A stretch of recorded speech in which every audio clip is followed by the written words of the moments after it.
অনেকেই জুমাতুল বিদা শব্দ ব্যবহার করে থাকে। আসলে জুমাতুল বিদা বলতে শেষ জুমা বোঝায়, তবে কথাটা একটু ব্যাখ্যা করে বোঝাতে হবে, না হলে অন্যদিকে মোড় নিতে পারে। জুমাতুল বিদা মানে শেষ জুমা, জুমা আর আসবে না। আসলে এটা হলো এই রমজানের মধ্যে আর জুমা আসবে না। সামনে তো জুমা আসবে, শাওয়াল মাসের জুমা আসবে, অন্য মাসের জুমা থাকবে, সব কিছুই থাকবে, তবে এই রমজান মাসের মধ্যে আর জুমা পাওয়া যাবে না।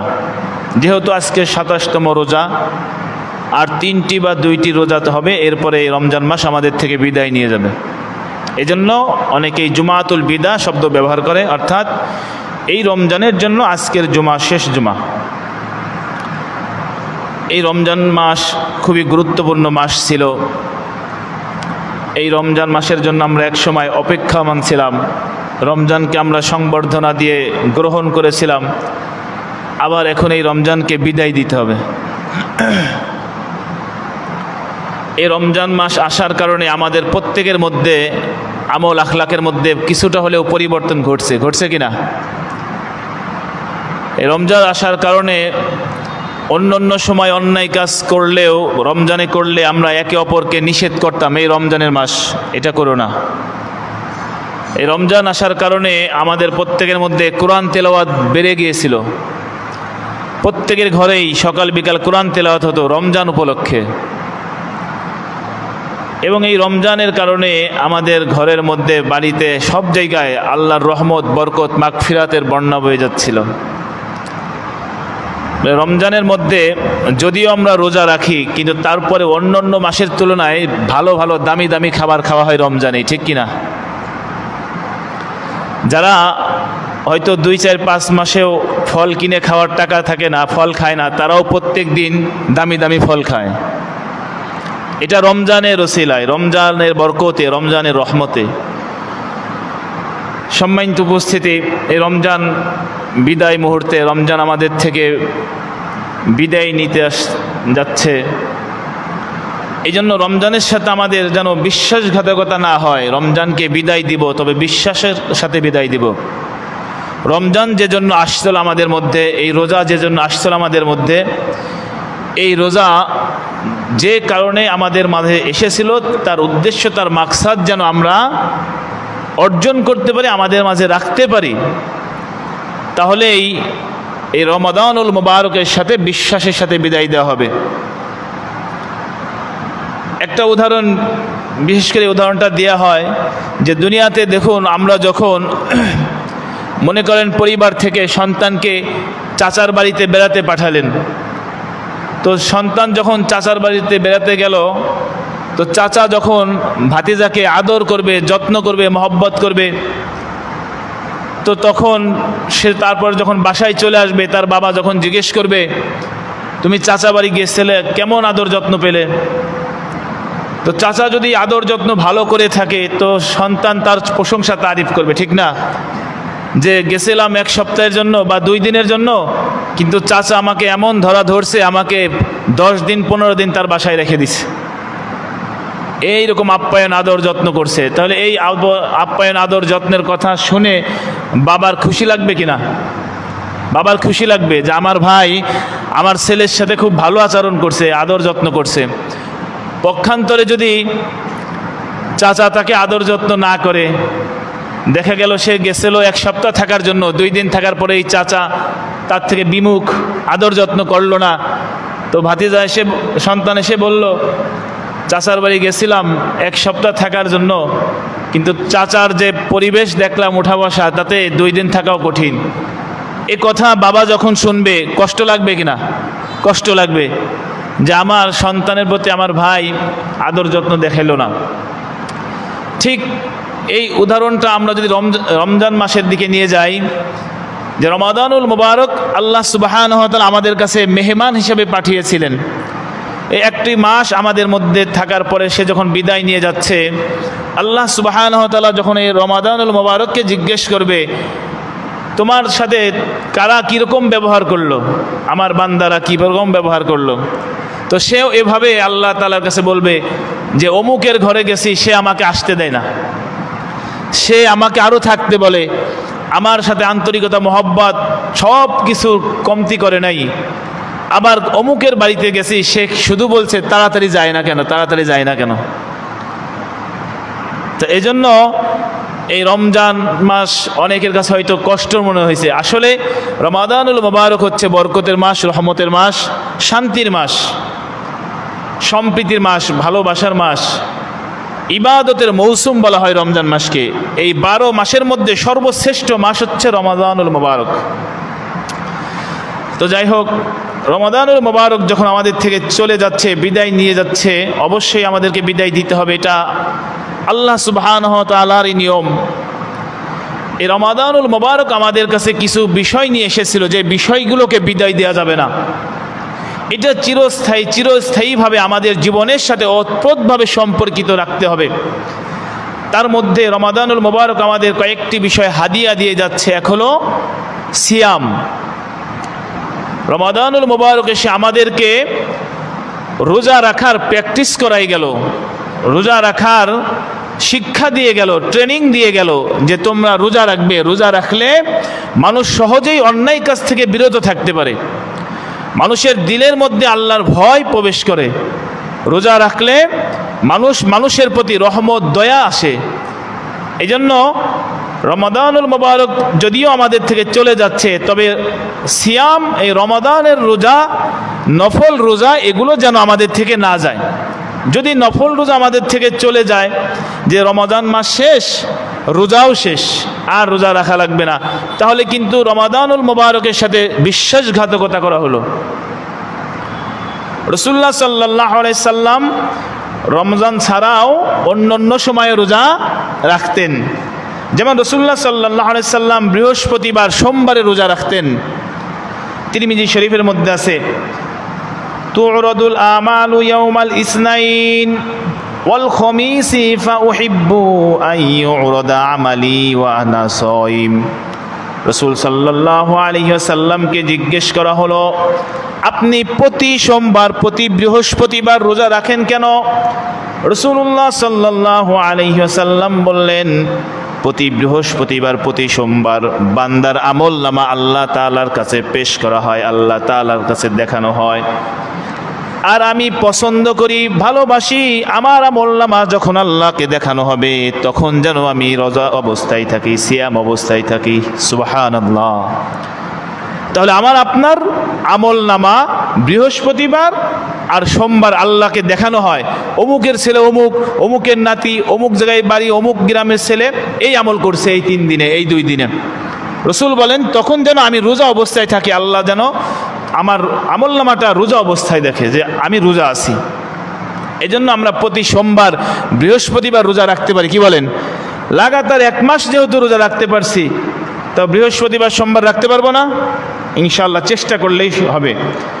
নাসাই শরীফের মধ্যে আছে, ইয়া আবা যাররিন ইযা সুমতা মিনাশ শাহরি সালাসাতা আইয়ামিন ফাসুম সালাসা আশরাতা ওয়া আরবাআ আশরাতা ওয়া খামসা আশরাতা। নাসাই শরীফের মধ্যে আছে, রাসূল বলেন, হে আবু যার, ইযা সুমতা মিনাশ শাহরি, মাসের মধ্যে যখন তুমি রোজা রাখবে, বিশেষ করে প্রত্যেক মাসের মধ্যে 3টি রোজা রাখবে। ওই আরবি মাসের 13 তারিখ, 14 তারিখ, 15 তারিখ, প্রত্যেক মাসের, আরবি মাসের 13, 14, 15 আইয়ামে বীজ, এই 3 দিন রাসূল প্রত্যেক মাসেই রোজা রাখতেন। সেটা যেবারেই আসুক, সোমবার বা রবিবার যেটাই হোক, চাঁদের 13 তারিখ, 14 তারিখ, 15 তারিখ রোজা রাখতেন। তাহলে আমরা প্রত্যেক মাসে এই যে রোজার প্র্যাকটিস করলাম 1 মাস, এটাকে বাস্তবায়ন করব, প্রত্যেক মাসে ইনশাআল্লাহ রোজা রাখবো। যদি আমরা না রাখি রোজা, আবার যদি আগামী রমজানের অপেক্ষায় থাকি, তাহলে তো কেমন যেন এমন হয়ে গেল যে ট্রেনিং দিলাম কিন্তু সেটা বাস্তব রূপ নিল না, সেটা প্রয়োগ করলাম না। তাহলে এই ট্রেনিংয়ের মূল্য কি থাকলো? 1 মাস ট্রেনিং দিলাম, ওজনে কম দেওয়া যাবে না, কাউকে গালি দেওয়া যাবে না, আরেকজনকে খাওয়াইতে হয়, আরেকজনের সাথে সম্প্রীতি মহব্বত বাড়াতে হয়, দান সদকা করতে হয়। এটা যদি রমজানের মধ্যেই সীমাবদ্ধ থাকে, তাহলে তো ট্রেনিং শিখছে কিন্তু সেটা আর বাইরে বাস্তবায়ন করতে পারে না, এই ট্রেনিংয়ের কোনো মূল্য থাকে না। তাহলে প্রত্যেক মাসে আমরা 3 দিন রোজা রাখতে পারি। ইবনে খুজাইমা সহিহ ইবনে খুজাইমা হাদিসের কিতাব, এই কিতাবের মধ্যে আছে রাসূল বলেন আসিয়ামু জুন্নাতুন মিনান নার কাজুন্নাতি আহাদিকুম মিনাল কিতালি ওয়া সিয়ামুন হাসানুন সালাসাতা আইয়ামিন মিন কুল্লি শাহর।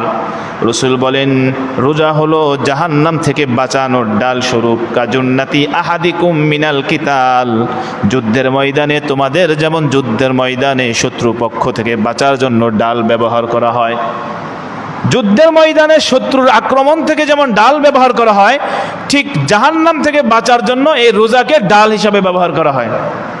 রাসূল বলেন ওয়াসিয়ামুন হাসানুন সালাসাতা আইয়ামিন মিন কুল্লি শাহর, উত্তম রোজা হলো প্রত্যেক মাসে 3 দিন রোজা রাখা, চাঁদের 13, 14, 15 তারিখ। এবং নাসাই শরীফের মধ্যে আছে রাসূল বলেন আলাইকা বিসসাওম ফাইন্নাহু লা আদলা লাহু, তোমাদের উপরে রোজা রাখা আবশ্যক, অবশ্যই রোজা রাখবা। কেন?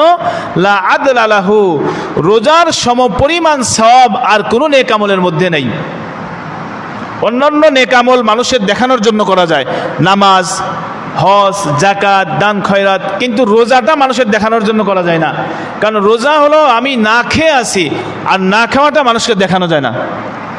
ঘর বন্ধ করে, এইরকম দরজা বন্ধ করে আড়াল হয়ে দোকানের মধ্যে গিয়ে ইচ্ছা করলে আমি খাইতে পারি কি না, এরপরেও আমি খাচ্ছি না, তার মানে লিগেল অরিজিনাল আল্লাহর জন্য করতেছি এটা। এজন্য এর বিনিময়টাও আল্লাহ তাআলা এইভাবে নিজ হাতে আল্লাহ দান করবেন। এই জন্য আমরা ইনশাল্লাহ রোজার রাখা এটা আবশ্যক রেখে দেব। এবং মুসলিম শরীফের মধ্যে আছে যে ব্যক্তি রমজান মাসের পুরা রোজা রাখার পরে শাওয়াল মাসের মধ্যে 6টি রোজা রাখবে, কয়টি? 6টি রোজা, তাহলে আল্লাহ তাআলা তাকে পুরা বছরের রোজা রাখার সওয়াব দান করবেন। সুবহানাল্লাহ। মুসলিম শরীফের মধ্যে আছে মান সামা রমাদানা সুম্মা আতবাহু সিত্তাম মিন শাওয়াল কানা কাসিয়ামিদ দাহার। শাওয়াল মাস হলো এই ঈদের চাঁদ যে উঠবে, এটা হলো শাওয়াল মাস। এই ঈদের দিন 1 তারিখ, এরপর থেকে যে 28 দিন বা 29 দিন থাকবে, এই মাসের মধ্যে 6টা রোজা রাখতে হবে, নফল রোজা। লাগাতারও হতে পারে, ভেঙে ভেঙে হতে পারে। যদি আমরা রাখতে পারি তাহলে রাসূল বলেন কাসিয়ামিদ দাহার, সে যেন পুরা বছরই রোজা রাখলো, এই সওয়াব আল্লাহ তার আমলনামায় দান করবেন। সুবহানাল্লাহ। তাহলে রমাদানুল মুবারক বিদায়ের সময় আমাদের একটি হাদিয়া দিয়ে যাচ্ছে, সেটা কি? রোজা রাখা। এটা যদি আমরা নিয়মিত প্র্যাকটিস জারি রাখি, আমল করতে থাকি, তাহলে রমজান আমাদের জন্য সার্থক, রমজান আমাদের কাজে আসছে। দ্বিতীয়ত, রমাদানুল মুবারক আমাদের জন্য কিয়াম উপহার দিয়ে যাচ্ছেন, কিয়াম করা। এক হলো সিয়াম, 2 নম্বর কিয়াম। কিয়াম হলো সালাতুল লাইল, অর্থাৎ রাত্রে কিয়াম অবস্থায় যে ইবাদত করা হয়। রাসূলুল্লাহ সাল্লাল্লাহু আলাইহি সাল্লামের রাত্রের কিয়াম এত সুন্দর ছিল, এত সুন্দর ছিল যে উনি নফল নামাজ দাঁড়িয়ে তাহাজ্জুদ নামাজ পড়তে পড়তে পা মুবারক ফুলে যেত, তার পা ফুলে যেত। এত লম্বা কেরাত নিয়ে, এত লম্বা সময় নিয়ে রাসূলুল্লাহ সাল্লাল্লাহু আলাইহি সাল্লাম রাতে নামাজ আদায় করতেন। রাসূলের তাহাজ্জুদের নামাজ কোনোদিন ছুটতো না, প্রতিদিন রাত্রে রাসূল নফল নামাজ অবশ্যই তাহাজ্জুদ পড়তেন। হঠাৎ যদি কম বেশি হয়ে যেত, দিনে হলেও সেটা পড়ে দিতেন। তাহাজ্জুদের নামাজ একসময় রাসূলের উপরে আবশ্যক ছিল, ফরজের মতো ছিল। এরপর যখন ওয়াক্তীয় নামাজ এসে গেল, এটা নফল করে দেয়া হলো। রাসূলুল্লাহ সাল্লাল্লাহু আলাইহি সাল্লাম বলেন, ফরজ নামাজের পরে সবচেয়ে শ্রেষ্ঠ নামাজ হলো সালাতুল লাইল, রাত্রেবেলা যেই নামাজ আদায় করা হয়। এই জন্য রাত্রেবেলা আমরা 2 রাকাত 4 রাকাত নফল নামাজ পড়ার অভ্যাস চালু রাখবো। পারা যাবে না ইনশাআল্লাহ? যেমন আমরা এখন ঈশান নামাজের পরে 20 রাকাত তারাবি পড়তেছি, এরপরে অনেকেই মাশাআল্লাহ নফল নামাজ পড়ি, তাহাজ্জুদের নামাজ পড়ি। তো ওই সময় তো তারাবি থাকতেছে না, তো 2 রাকাত 4 রাকাত নামাজ ইচ্ছা করলেই পড়া যাবে। কমপক্ষে যদি আমার শেষ রাতে ওঠার সম্ভাবনা না থাকে, তাহলে ঘুমানোর আগ দিয়ে হলেও 2 রাকাত নামাজ পড়ে ঘুম যাব। ঘুমানোর আগ দিয়ে 2 রাকাত 4 রাকাত নামাজ পড়ে যদি ঘুম যায়, সেটাকেও আল্লাহ তাহাজ্জুদের মধ্যে শামিল করবেন। সুবহানাল্লাহ। তাহলে এই শিক্ষাটা রমাদানুল মুবারক আমাদের দিয়ে গেলেন যে প্রতি রাতে কিছু কিছু নফল নামাজ আদায় করতে হয়। এটা শুধু রমজানের জন্য নয়, এটা অন্যান্য মাসের মধ্যেও করতে হবে। 3 নম্বর হাদিয়া দিয়ে যাচ্ছেন রমাদানুল মুবারক, কোরআন। সিয়াম, কিয়াম, কুরআন। কুরআনুল কারীমের তেলাওয়াত, কুরআনের কারীমের আলোচনা, কুরআন কারীমের শিক্ষা রমাদানুল মুবারকে বেশির থেকে বেশি হয়েছে। সবাই কোরআন তেলাওয়াত করার চেষ্টা করেছি, কোরআন খতম দিয়েছি, কোরআনের অর্থ বোঝার চেষ্টা করেছি। এর মোবাইলে কোরআন শুনেছি, যে মোবাইলে কোরআন শুনলেও কিন্তু সওয়াব হবে। কোরআন তেলাওয়াত করা যেমন সওয়াব, কোরআন তেলাওয়াত শ্রবণ করাও তেমন সওয়াব। এই জন্য যারা তেলাওয়াত জানি না শিখবো, আর কোরআন তেলাওয়াত অন্যের তেলাওয়াত শুনবো, শুনলেও সওয়াব হবে। তাহলে এভাবে আমরা রমাদানুল মুবারকে অনেক চেষ্টা করেছি কোরআনের সাথে সম্পর্ক রাখার জন্য। এই সম্পর্কটা যেন আমার আজীবন কোরআনের সাথে থেকে যায়, এটা আমাকে খেয়াল রাখতে হবে। রাসূলুল্লাহ সাল্লাল্লাহু আলাইহি সাল্লাম বলেন, খায়রুকুম মান তাআল্লামাল কুরআন ওয়া আল্লামাহ, তোমাদের মধ্যে সর্বশ্রেষ্ঠ ব্যক্তি হলো ওই সমস্ত মানুষ যারা কোরআনুল কারীম শিক্ষা করে এবং অন্যকে শিক্ষা দেয়। এদেরকে আল্লাহর নবী শ্রেষ্ঠ সন্তান বলেছেন, শ্রেষ্ঠ মানুষ বলেছেন। কারা? যারা কোরআন শিক্ষা করে নিজে এবং অন্যকে শিক্ষা দেয়। এবং তিরমিজি শরীফের মধ্যে আছে, রাসূল বলেন, মান ক্বরা হারফাম মিন কিতাবিল্লাহ ফালাহু বিহি হাসানাতুন ওয়াল হাসানু বিআশরি আমসালিহা। কোরআনুল কারীম থেকে একটি হরফ যদি কেউ পাঠ করে, আল্লাহ তাআলা তাকে একটি সওয়াব দান করেন, আর একটি হাসানা হলো 10টি সওয়াবের সমপরিমাণ। সুবহানাল্লাহ। একটি হরফ পাঠ করলে 10টি সওয়াব কোরআনুল কারীম থেকে। আল্লাহু আকবার, কি পরিমাণ সওয়াব রেখেছে! শুধু কেবলমাত্র আমাদের একটু যদি চেষ্টা হয়, একটু যদি আমরা সৎ ইচ্ছা থাকে, তাহলে এই সওয়াবগুলো অর্জন করা সহজ। মুসলিম শরীফের মধ্যে আছে, রাসূল বলেন, ইকরাউল কুরআন ফাইন্নাহু ইয়াতি ইয়াউমাল কিয়ামাতি শাফিআল লিআসহাবিহি। তোমরা সকলেই কোরআন তেলাওয়াত করতে থাকো, কোরআন শিক্ষা করতে থাকো, কারণ কোরআন কিয়ামতের দিন তোমাদেরকে সুপারিশ করবে। যারা কোরআন তেলাওয়াত করবে, কোরআন শিক্ষা করবে, এদেরকে ওই কোরআন সুপারিশ করবে কিয়ামতের দিন। আর কোরআন যাদের ব্যাপারে সুপারিশ করবে, আল্লাহ পাক সে সুপারিশ কবুল করবেন। সূরা সাদের মধ্যে আছে 1 নম্বর আয়াত, কিতাবুন আনজালনাহু ইলাইকা মুবারাকুন লিয়াদাব্বারু আয়াতিহি ওয়া লিয়াতাযাক্কারা উলুল আলবাব। আল্লাহ তাআলা বলেন, মুবারক রাত্রে এই নাজিল করেছি আমি তোমার নিকটে বরকতময় এই কোরআন, লিয়াদাব্বারু আয়াতি, এই আয়াতগুলো নিয়ে যেন তারা চিন্তা ভাবনা করে, অনুধাবন করে, অনুভব করে এই আয়াত। ওয়ালিয়াতাযাক্কারু উলুল আলবাব, আর এই কোরআন থেকে নসিহা, ওয়াজ, নসিহা গ্রহণ করে কেবলমাত্র জ্ঞানী ব্যক্তিরাই। সূরা বাকারার 121 নম্বর আয়াতে আল্লাহ তাআলা বলেন, আল্লাযীনা আতাইনাহুমুল কিতাবা ইয়াতলুনাহু হাক্কা তিলাওয়াতিহি উলাইকা ইউমিনুনা বিহি। আল্লাহ তাআলা বলেন, যারা কোরআন প্রাপ্ত হয়েছে, কোরআনের শিক্ষা অর্জন করেছে, ইয়াতলুনাহু হাক্কা তিলাওয়াতিহি, তারা কোরআনের হক আদায় করে কোরআন তেলাওয়াত করবে, কোরআনের হক আদায় করে কোরআন তেলাওয়াত করবে। উলাইকা ইউমিনুনা বিহি, যারা কোরআনের হক আদায় করে তেলাওয়াত করে, তারাই হচ্ছে ঈমানদার, তারাই হচ্ছে ঈমান এনেছে আল্লাহর উপরে। সুবহানাল্লাহ।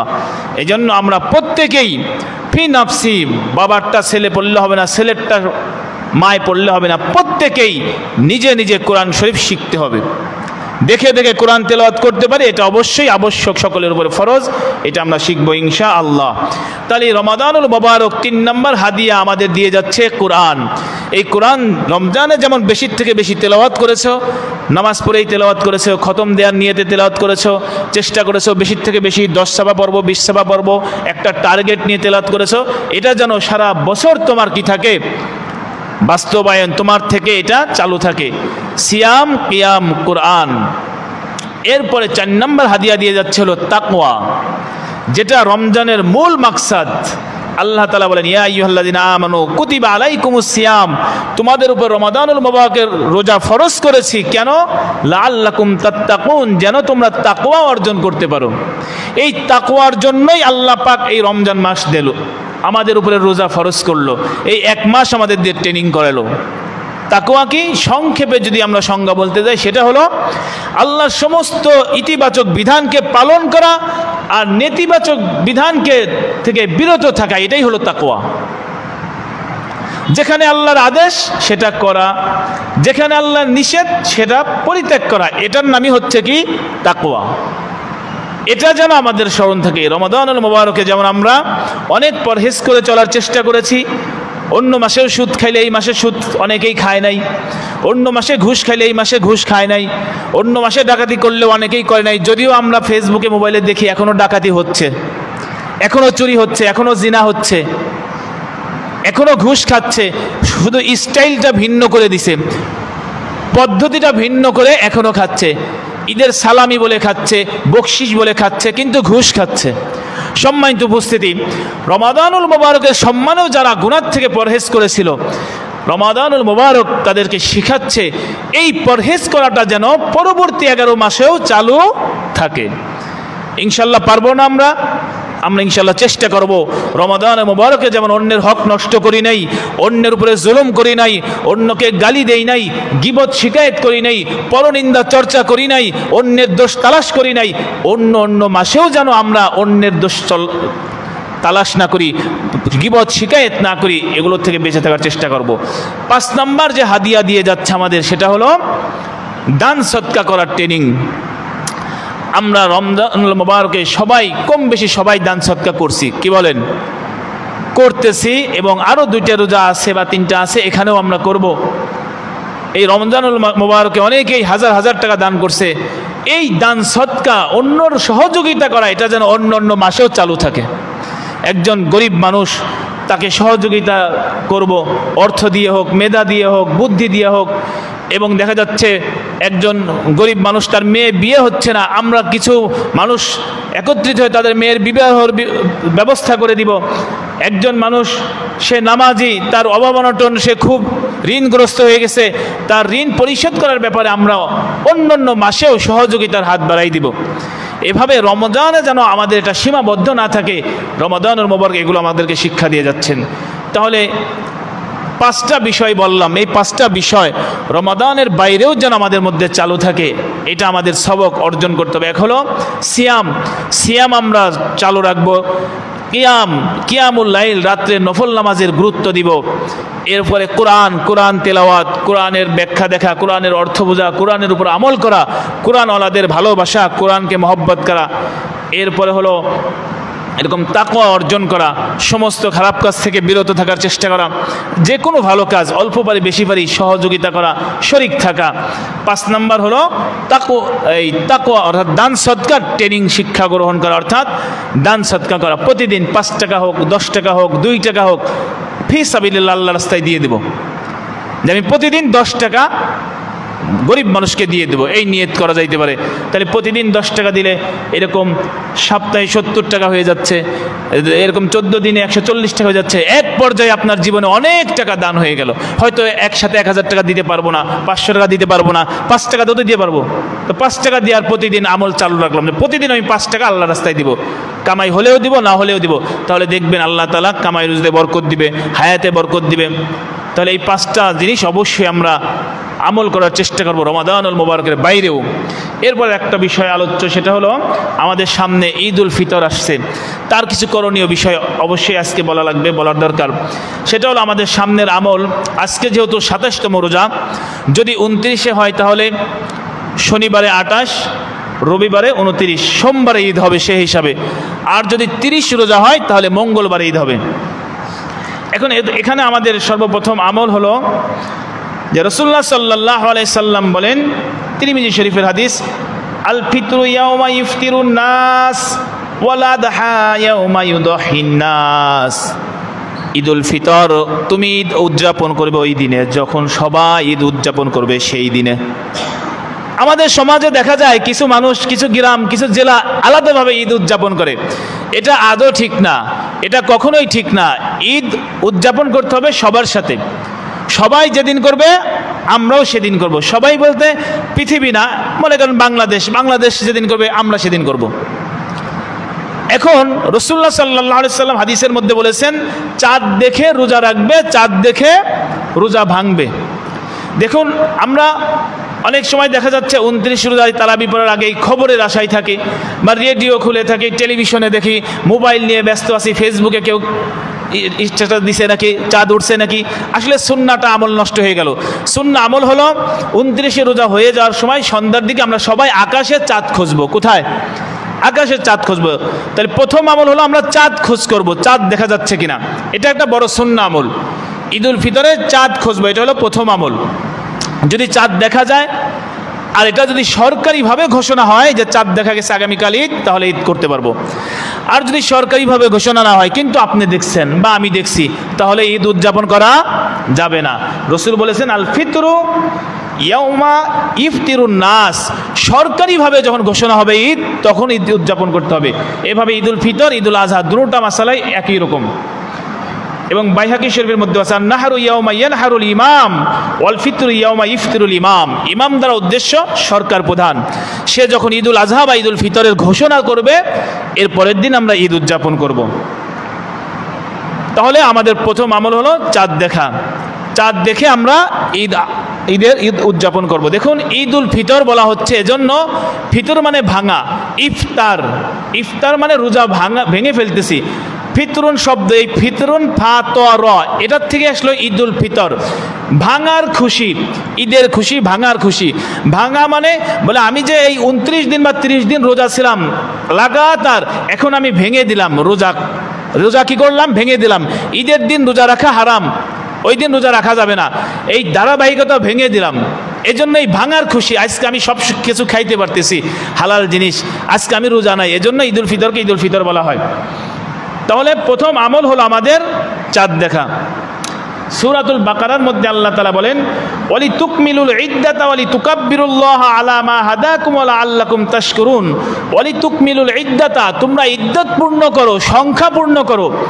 29 রোজা হয়ে গেছে, চাঁদ দেখা যায় নাই, কোনো সমস্যা নাই, রোজা আরেকটা রাখো, কোনো টেনশন দরকার নাই। কোন ঈদ জায়গায় করতেছে, কোথায় হচ্ছে, কোনো দরকার নাই, আরেকটা রাখো।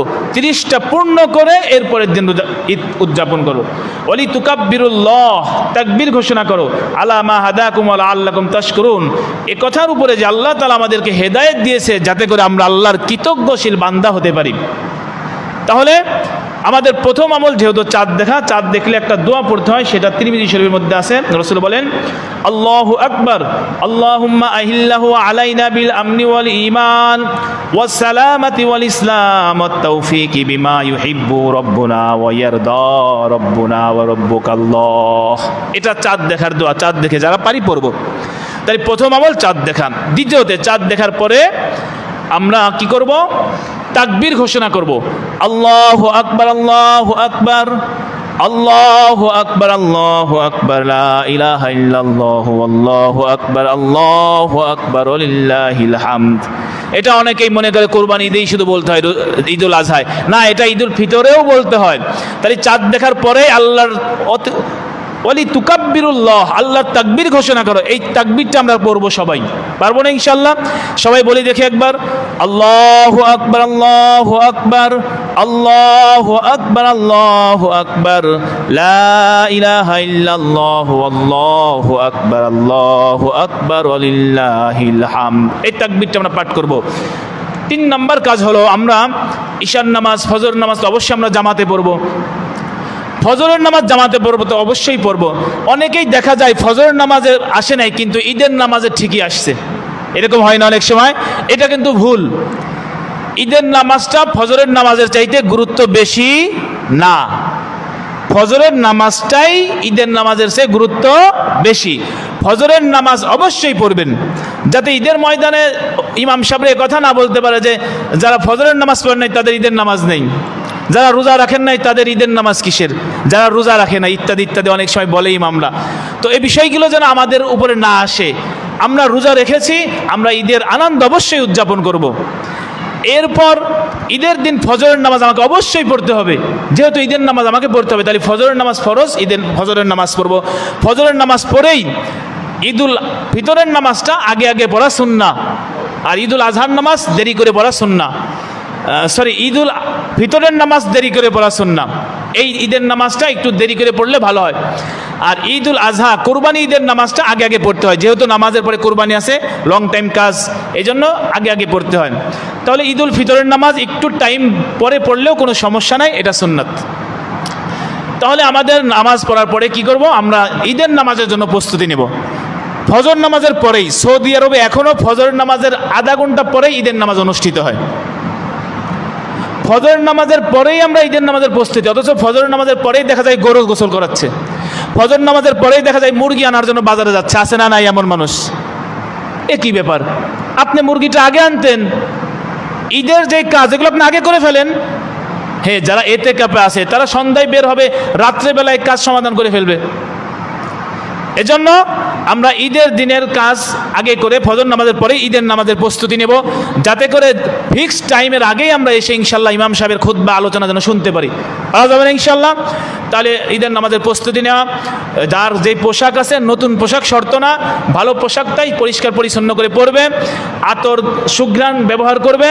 ঈদুল ফিতরে রসুল কিছু খাবার খেয়ে ময়দানে আসতেন, মিষ্টি মুখ করে আসবেন, খেজুর খেয়ে আসবেন বা সিমাই খেয়ে আসবেন। যেহেতু রোজা রাখা হারাম, আপনি না খেয়ে ময়দানে আসবেন না, কিছু খেয়ে আসবেন বাসার থেকে। ডান পাশ দিয়ে আসবেন, যাবার সময় ডান পাশ দিয়ে যাবেন। এরপর ইমাম সাহেবের কাছে কাছে গিয়ে বসবেন, ইমাম সাহেবের খুতবা শুনবেন, নামাজ আদায় করবেন। এভাবে ঈদের বৈধ আনন্দ সারাদিন উদযাপন করবেন, অবৈধ আনন্দ যেন না হয়। অন্য দিন গান বাজনা না বাজালেও কমপক্ষে ঈদের দিন গান বাজনা বাজাতে হয় অনেকের। ডেক সেট একটা বক্স বাড়ির সামনে বাই করে দেয়, আপনারা সবাই শোনেন। উনি খুব রোজাদার মানুষ। যাই হোক, এই জন্য আমরা ইনশাল্লাহ যে কথাগুলো বললাম, এরপরেও যদি ঈদের সুন্নাহ ব্যাপারে জানার প্রয়োজন থাকে আমরা জেনে নেব, যেহেতু সামনে আর ঈদের নামাজ আমাদের আলোচনা, এর আগে আর ঈদের জিনিস আমরা ব্যাপকভাবে আলোচনা করতে পারবো না। তো ইনশাল্লাহ আমরা ঈদের সুন্নাহগুলো আদায় করব। ঈদের নামাজ মাঠে পড়া সুন্নাহ, তবে যদি কোনো সমস্যা হয়ে থাকে তাহলে মসজিদেও আদায় করতে পারে। আল্লাহ তাআলা আমাদেরকে রমজানুল মুবারক থেকে যা বললাম এগুলো শিক্ষা নেওয়ার তৌফিক দান করুক, এবং ঈদুল ফিতরের সুন্নাহগুলো আদায় করার তৌফিক দান করুক। ওয়া আখির দাওয়ানা আলহামদুলিল্লাহি রাব্বিল আলামিন।